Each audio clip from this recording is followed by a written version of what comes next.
Écoute sans répondre et passe le chemin. La mémoire de l'ombre, du jour, laissera paraître un cœur vif. Alors, tu pourras répondre. Un son d'eau nouvelle que mes oreilles entendront, auquel je ne répondrai pas, mais y vouerai ma soif. Un mur s'écroulera que nous nommions silence, sans même le savoir. Nous avançons le même chemin. Je passe, un vent, portant loin à la surface. Alors c'est par ces mots que je m'adressais au lecteur à la fin de 4 saisons plus une, qui est le premier recueil qui est paru chez l'Harmattan. Je vous les adresse ce soir, pour 2 raisons.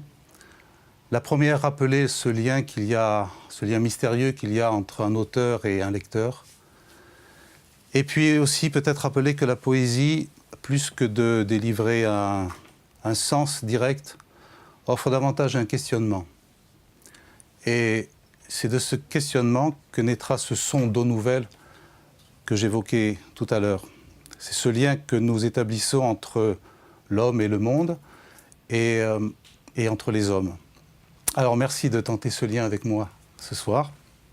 Et avant toute chose, je vais adresser un clin d'œil amical et respectueux à Philippe Tancelin, qui est directeur de collection chez l'Harmattan et qui, en faisant paraître à jour dans la collection Poètes des 5 continents, je dirais plus qu'une promotion, m'a fait signe de reconnaissance.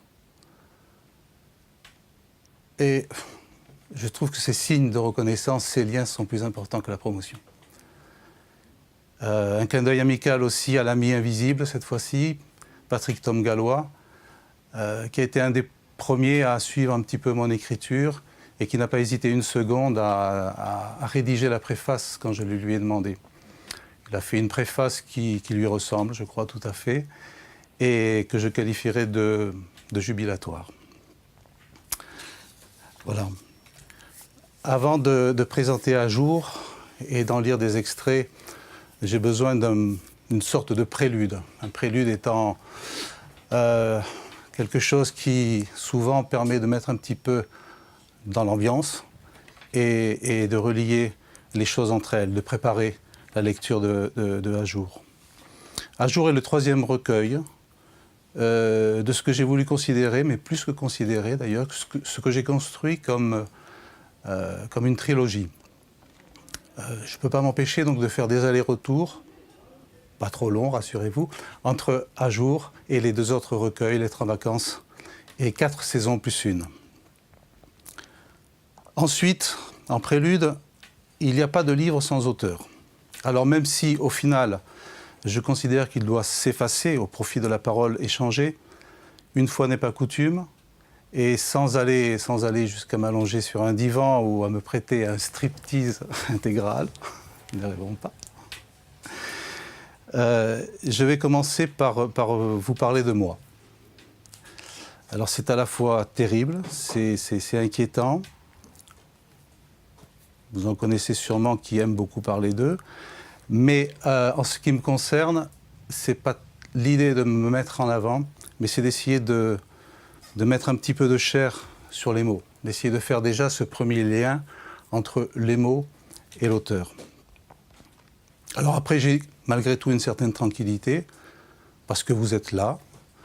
Il y en a qui me connaissent, que je connais, qui me soutiennent. D'autres ne me connaissent pas, ou peu. Mais je suis persuadé que vous avez tous en commun la belle curiosité. Et puis, on est quand même dans un lieu très particulier. Il y a tous ceux qui sont là, bien sagement sur les rayons,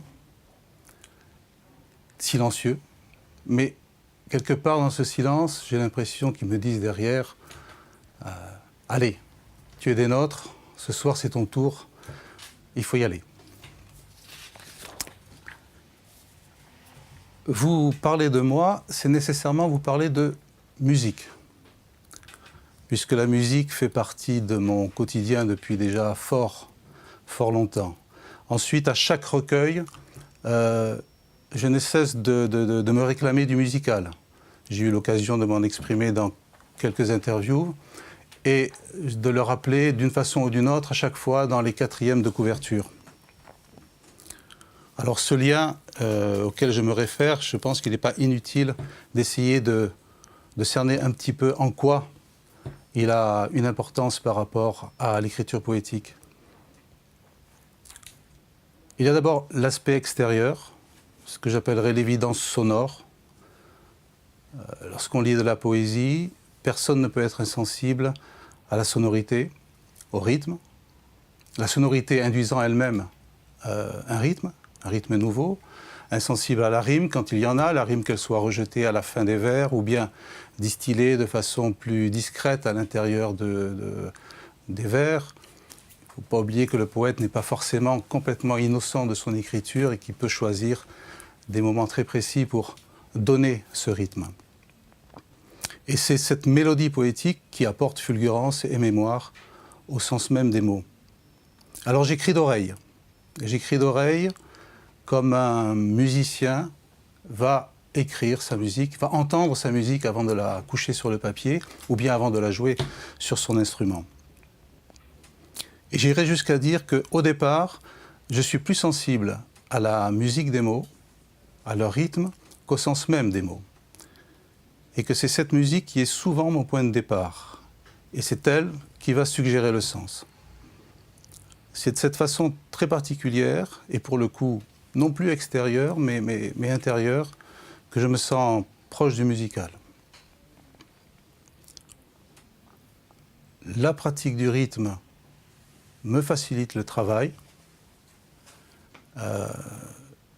Je n'ai pas, si vous voulez, de difficultés, je n'ai pas besoin de compter sur mes doigts pour savoir si j'ai affaire à un alexandrin ou un octosyllabe. De prendre une phrase toute simple, toute bête, je veux dire, combien de fois vous ai-je dit « prenez ma main, prenez ma vie ».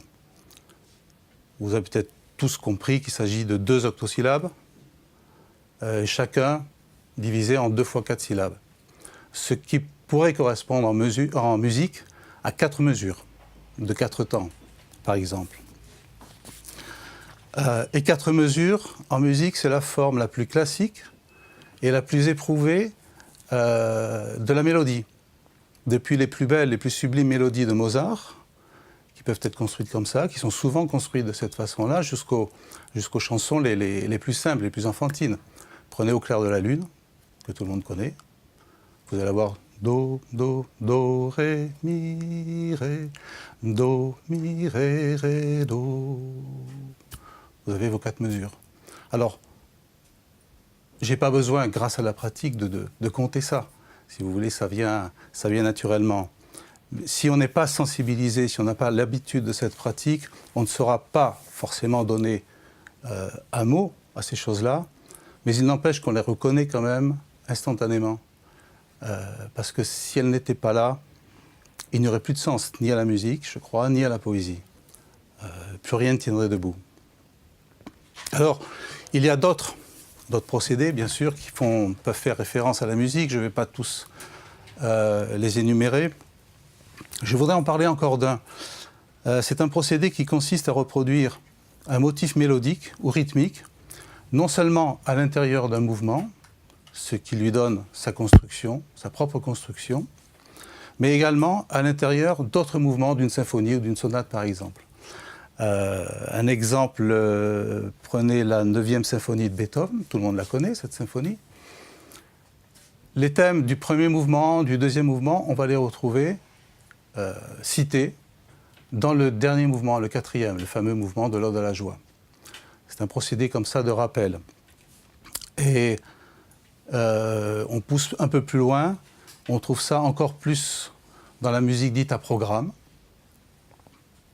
Autre exemple fort célèbre, la symphonie fantastique de Berlioz.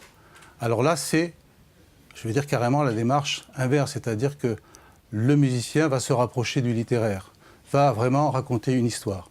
La symphonie fantastique, Berlioz l'a sous-titrée « Épisode de la vie d'un artiste ». Pas rentrer dans les détails, mais le premier mouvement expose le thème de la bien-aimée, ce que Berlioz appelle l'idée fixe. Ce thème va se retrouver dans tous les autres mouvements de la symphonie. Ils vont poursuivre l'histoire, ils vont raconter l'histoire, et ce thème qui va réapparaître dans les autres mouvements de la symphonie va bien sûr modifier le climat des autres mouvements, et le climat des autres mouvements va bien sûr avoir une interaction sur ce thème-là. Vous prenez le deuxième mouvement, qui est une valse magnifique, pleine de gaieté et de joie. Tout d'un coup apparaît ce thème de la bien-aimée, et il se passe quelque chose. C'est donc, voilà, c'est un procédé que je utilise en faisant des allers-retours comme ça entre différents thèmes, à la fois à l'intérieur même des recueils et à l'intérieur des trois recueils. Alors, je vais vous lire le dernier poème de 4 saisons plus une, dont le questionnement va se retrouver dans toute la dernière partie de Lettres en vacances et dans la plus grande partie de À jour, comme un aboutissement. Il est un paysage si familier que pourtant je ne vois. Comme vient la vague, se tient d'une respiration commune, épouse le rivage en gants de sel. Tu sais porter ton regard et le mien qu'un rideau de foule sépare. Et je deviens ce que je fus, à la grâce de ce que tu es. Le jour vrai, qui passe et qui laisse en surprise un prénom aux heures intimes, aux heures plein jour, en qui je demeure.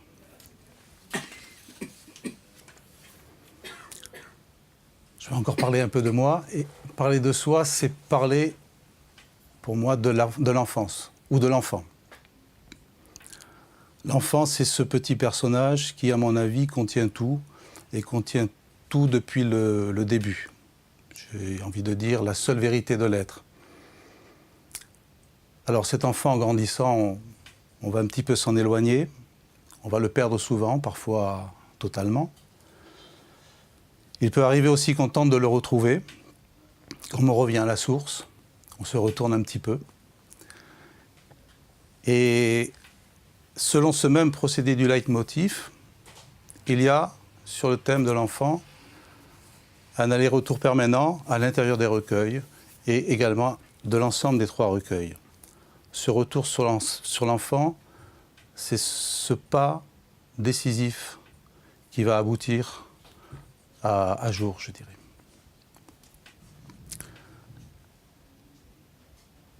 Je vais mélanger deux recueils. Je vais prendre deux textes de À jour qui vont encadrer des textes de Lettres en vacances.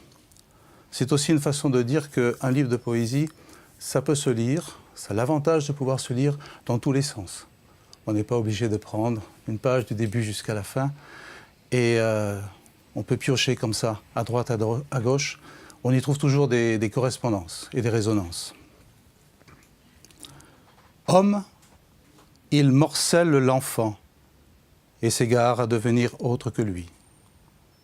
Il observe, choisit, se trompe.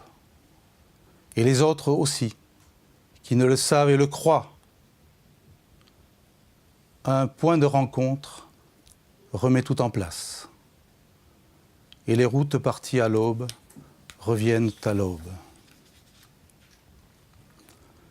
Il faut que tu apprennes à ne pas t'arc-bouter contre le vent, que tu saches, passe, disparaisse et laisse lisse la surface, car les enfants bientôt viendront y jouer.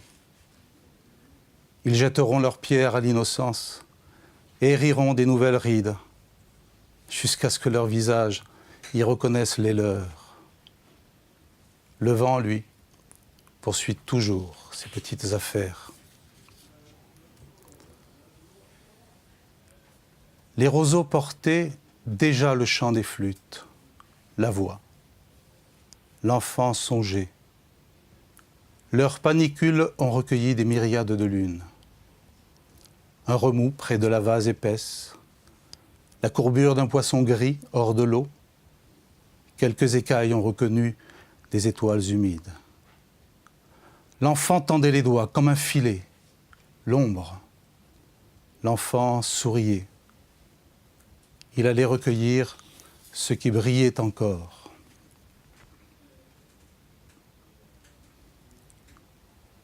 Je pourrais te dire, la longue marche est un don. La main qui remplit nos verres et encore le vin que nous buvons. Devant la fenêtre, personne ne passe. La maison est trop loin, loin de tout. Alors je saisis l'aile, la branche qui s'agite, tout le remue-ménage du monde et qui, poussière blanche, éclaire nos tempes. La lampe, chaque minute plus vive. On y voit clair lorsque le jour décline. Et si discrète, les ardoises du ciel, elles tombent une à une, sans plus de bruit, pour continuer de jouer ce que la pluie efface. Le vent a retrouvé la griffure d'hiver. Les gerçures feront l'été le nid des murs. La terre boit son sommeil. Tout est en ordre. Sous la lampe se nourrit l'entêtement. Oubliez la main qui allume, la main qui éteint, à l'image des papillons, demain, leur ardeur nocturne. L'allée est en voyage, d'un bout de vitre, la valise rêveuse. Nous y courions, genoux écorchés, enfants. Voici l'âme posée. Nous avons pris le souffle. Nous l'avons donné. Et comme reste un peu le regard inquiet, nous veillons. Pour cela, tout est en ordre. N'y aurait-il rien d'autre? Si. Ce que l'on voit, les paupières closes.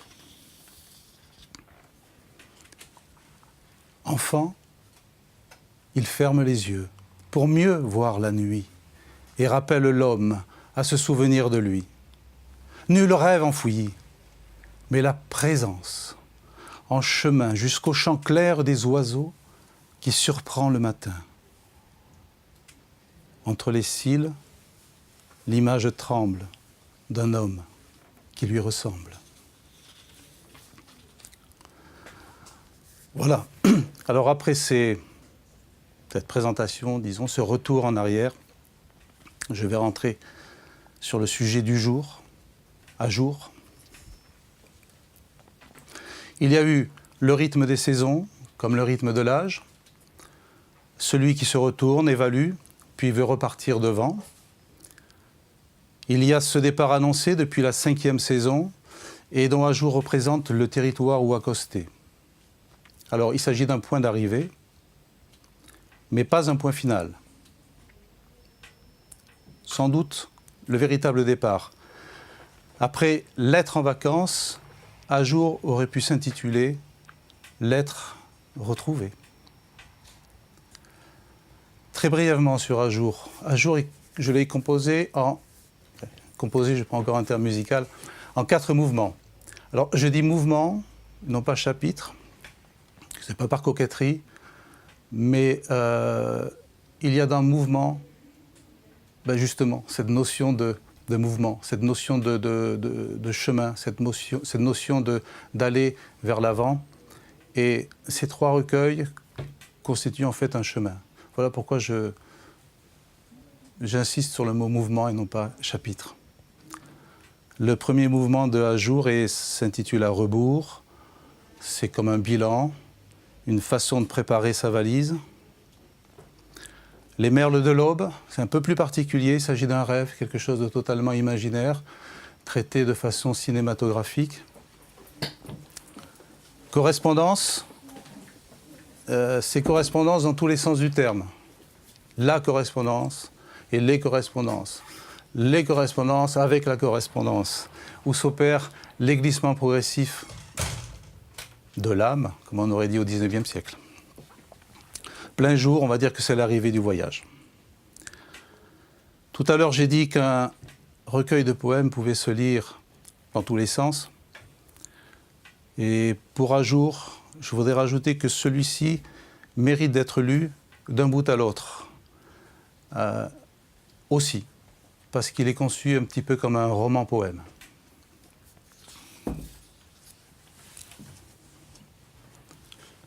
Un sentier, plus qu'une route, d'herbes humides, de branches mortes où des soleils se glissent pour ranimer les mouches, hier, bourdonnent encore, humbles au vitrail des feuillages. Ce n'est pas la conscience du monde, ce n'est pas l'ivresse du vide. C'est un chemin de ronde où viennent quelques rides. Il est parfois le soleil blond d'un ailé, tourbe et iode mêlé.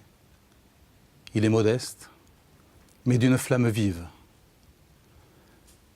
Il est le lieu qui aime les saisons, celles de la mer et du houblon, des soirs saignants des vins velours et les jardins à l'abandon. Et si de grâce la main se penche, qu'une fleur offre corolle, c'est à l'image de vos yeux que passe un filet clair comme un reflet du jour.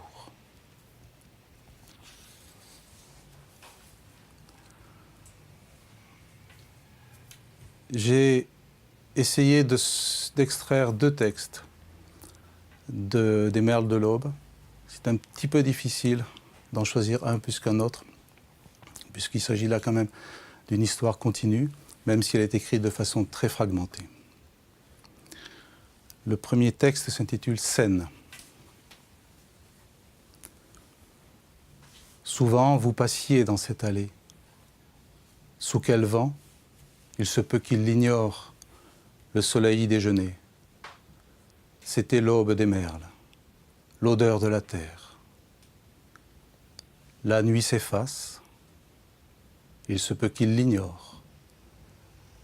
Mais le vent, en mouvement léger, la respiration, ni tout à fait réelle, ni tout à fait rêvée. Votre robe en jouant, il pouvait le savoir, s'accordait au désagrément des oiseaux. Un peu de thé? Prenez le temps, s'il le faut. Vous raconterez le silence, et puis le bruit du tambour, et encore l'écho du tambour dans le silence qui reste. Souvent, voyageurs trop tranquilles, vous frôliez la folle vérité, moins farouche, mais plus triste que les merles de l'aube.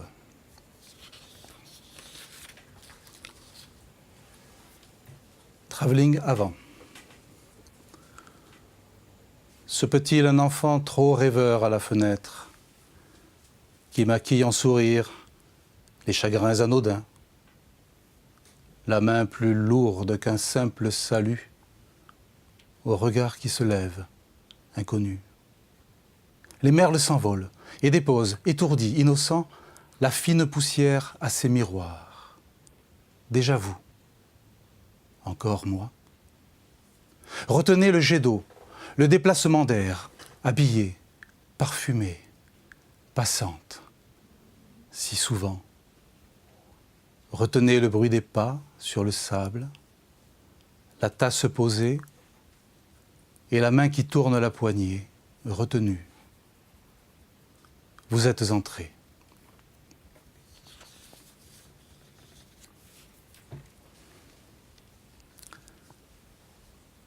Tout à l'heure, je disais dans correspondance, c'est à la fois les correspondances et la correspondance.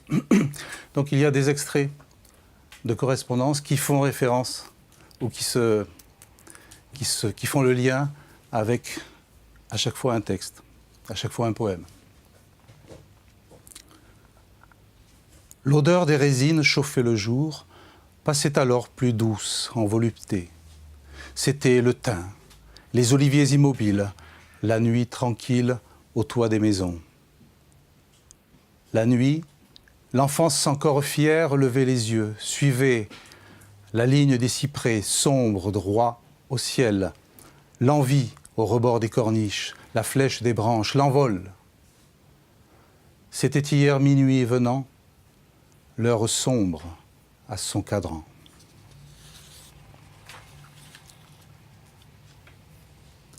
Lui, tout d'abord vous dire que le voyage s'est bien passé. J'ai retrouvé la maison d'avant, même si tant de choses ont changé. Cela finit quand même par une route étroite. L'ombre des arbres qui semblent garder les souvenirs, jalousement. La même odeur qui sait revenir parfois en mémoire.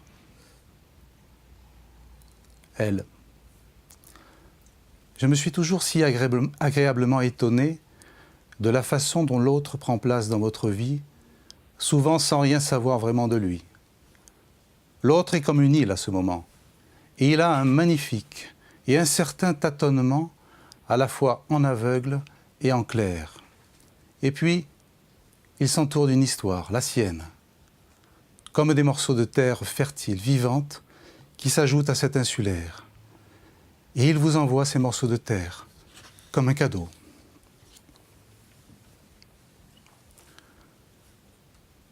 Au jardin, le rêve déposé, les aiguilles du vent l'ont cousu de feuilles. Guetteur, sa veille ignorée parmi les retours choisit le retour. Ce que soulèvent les bouches du vent surprend le chant qui attendait. Nous sommes l'oreille, déjà si familière, et le visage entre les mains. Lui, j'ai passé du temps dans le jardin, un lieu vivant, vivant dans ce qu'il devient, vivant dans la mémoire de ce qu'il fut. Les arbres disparus, les arbres nouveaux, les pierres déplacées, les restants remontés. Chacune conserve le travail de ses mains, l'élan qui les a portés. Il y a pêle-mêle la résurgence des souvenirs, sans ordre chronologique, sans volonté de les voir apparaître, selon les heures, les couleurs, les bruits, les odeurs. Il n'est jamais besoin de rechercher dans la mémoire. Le lieu s'impose comme un être vivant, qui contient tant de temps, d'histoires, de personnes à la fois. Il vous dit « j'étais là, je suis là ». Il suggère un souvenir, un sourire vers quelque coin secret. Il se dit complice des petits désordres de la jeunesse et lance des bras d'écorce, à la fois tendres et rugueuses. Alors oui, on accepte tout, avant, maintenant, après. Ainsi chaque lieu vous construit. On n'imagine pas la force de ce qui s'opère dans le silence. Que ce soit le silence d'un lieu ou le silence qui accompagne les mots. Elle. J'ai respiré ce soir l'odeur de votre terre, celle qui vous irrigue. Elle est merveilleuse, accueillante et fleurie. Et puis, les lignes de cette lettre vont danser sous les paupières cette nuit. Comment remercier de ce sourire profond, de cette joie profonde et de ce rire, ce fou rire impossible à retenir en voyant ces fleurs magnifiques. Mais chut! Je me garde cette émotion de vous lire encore et encore ce soir. Et je vous raconterai demain l'histoire de ces espaces en haute altitude, si vivants, simplement parce qu'un joli vent tendre et fou passe et repasse si frais, et aussi si inattendu. Des troupeaux d'ombre ont transhumé sur le jardin sans glacer sa mémoire. Hier, midi brûlant, une pierre roulée, une autre où s'asseoir. Il fallait, dévalant l'un l'autre, le silence, ignorer le sien. La terre s'entoure d'étranges parallèles et, feignant l'imprudence, se met à les croiser. Lui, Je reviens ici au moins une fois par an, avec toujours du plaisir, et je retourne souvent aux mêmes endroits que je fréquentais à l'époque. Les lieux étaient comme muets jusqu'à présent. Aujourd'hui donc, quelle surprise! Pas un bâtiment, lycée, école de musique, du moins l'immeuble où elle se situait et que j'ai connu. Elle a déménagé depuis fort longtemps. Maison d'amis, magasin, qui ne semblent m'interpeller, me reconnaître comme je les reconnaissais. À chacun une image, un souvenir, une anecdote, une phrase. Je me sentais vivant au milieu d'eux. Je retrouvais mes rêves, enfants, mes espoirs, mes désirs. C'était comme printemps. C'est le printemps, nous y sommes, je vous entends déjà dire. C'est vrai. Et ce qui est vrai aussi, c'est que vous êtes de ce printemps-là, comme un printemps qui n'est pas saisonnier. Elle. Je suis ému de ces fenêtres que vous ouvrez, que vous m'ouvrez pour que je puisse vous apercevoir au plus loin encore. Plus vous permettez ce regard sur le lointain, plus vous résorbez la distance. Et me revient cette phrase que j'ai lue et que j'aime beaucoup. Je pense que nous sommes tous les deux à l'intérieur d'un être que nous avons créé et qui s'appelle nous. Il prend racine dans le passé, image de chacun. Il prend racine dans des lieux qui existent bien avant et aussi il devient saison. Nous voici dans un merveilleux printemps.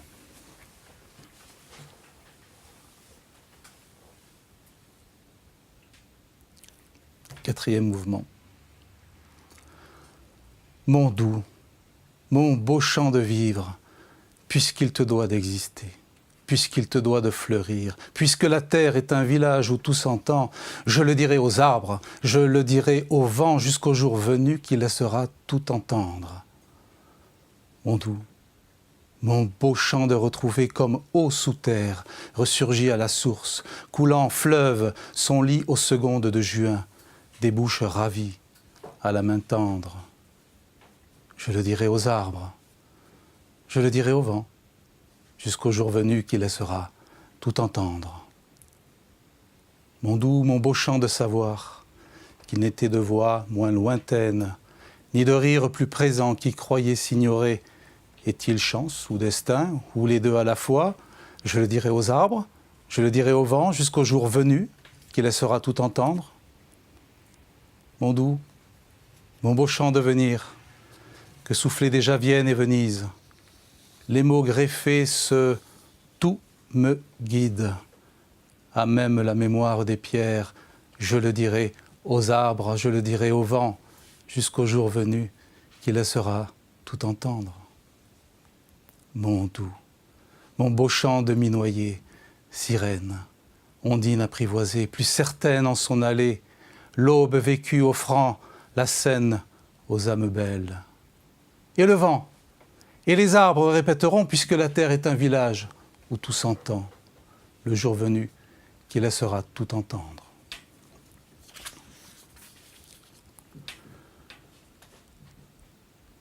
C'était le bateau-fête glissant vers la nuit.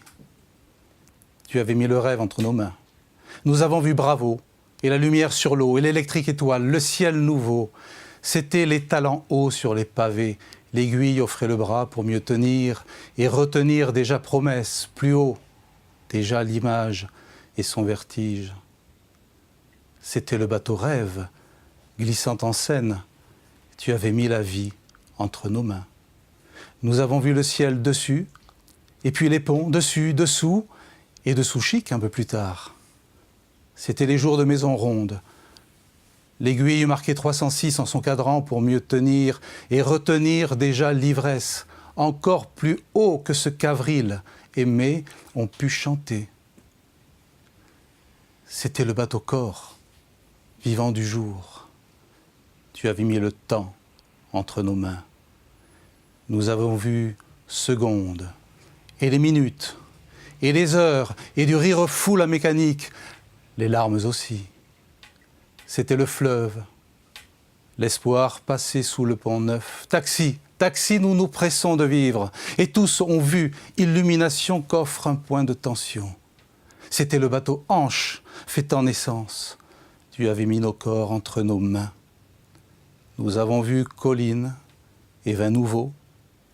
Les toiles tristes et les portraits bâclés, c'était la Chine, en place du tertre. Nous avons ri des nuits de peintres.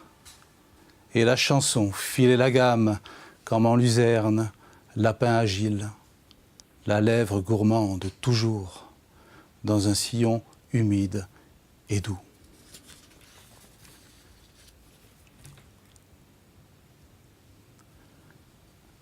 Ils sont venus à Bagatelle, rêver des fleurs en ribambelle, belles de jour après la nuit, belles de lui après l'amour. Ils sont venus sans une ombrelle, au doux soleil, sous la tonnelle, donner le change au chant d'oiseaux, un tour d'écharpe et de chapeau. Ils reviendront à tire-d'aile dans les jardins de Bagatelle, puisque la fleur de leur saison dure bien plus que la chanson. Et si bon Dieu tire ficelle, qu'il garde son sourire à celle qui sait les roses éternelles qui poussent loin de Bagatelle. Ne prenez pas la ritournelle comme une simple bagatelle. Elle dit mieux dans un sourire le joli mot qui fait rosir.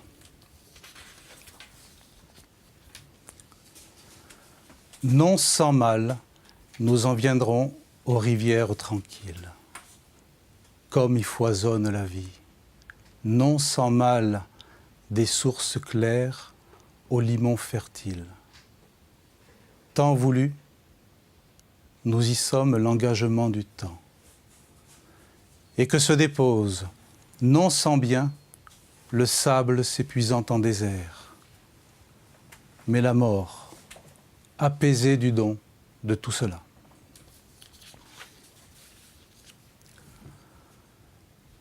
Voilà. Voilà. Pour achever cette présentation, je dirais qu'au fond, tout au long, je n'ai rien fait d'autre que de vous livrer un autoportrait ou une série d'autoportraits. Et s'il vous prend l'envie de poursuivre ce partage en lisant à jour, sans doute qu'ils apparaîtront. Mais dites-vous bien que ces portraits que vous regarderez, ils vous regarderont aussi. Et n'attendez pas d'eux qu'ils vous apportent autre chose que des questions. Mais vos questions, qui deviendront alors nos questions.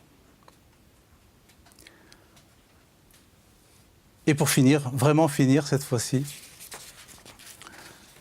comme je suis parti de la musique pour aller vers la poésie, je vais essayer rapidement de faire la marche arrière, de repartir de la poésie en allant vers la musique. Tout à l'heure, j'ai lu un texte, j'ai mis quelques notes dessus, donc je vais vous les faire entendre. Je n'ai pas la prétention d'être chanteur.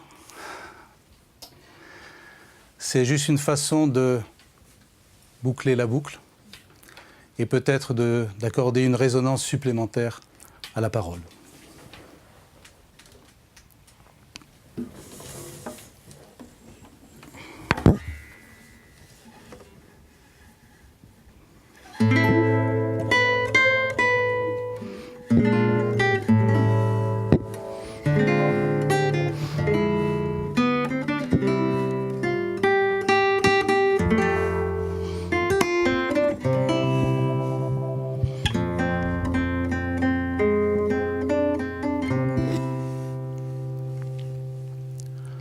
Ils sont venus à Bagatelle, rêver des fleurs en ribambelle, belle de jour après la nuit, belle de lui après l'amour.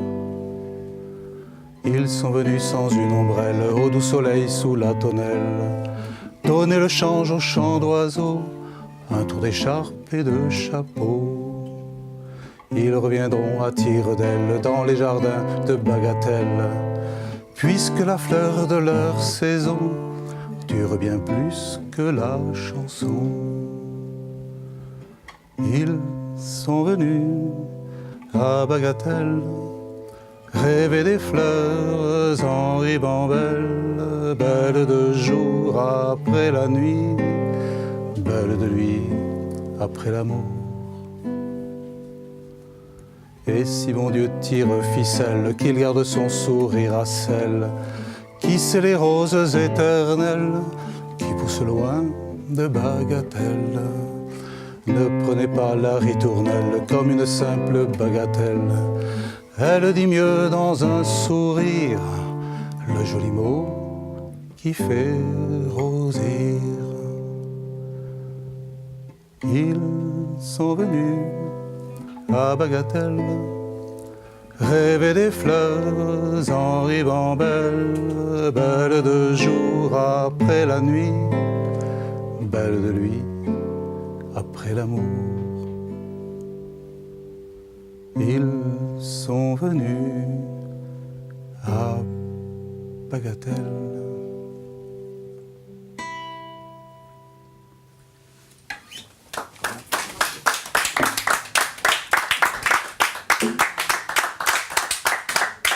Merci beaucoup.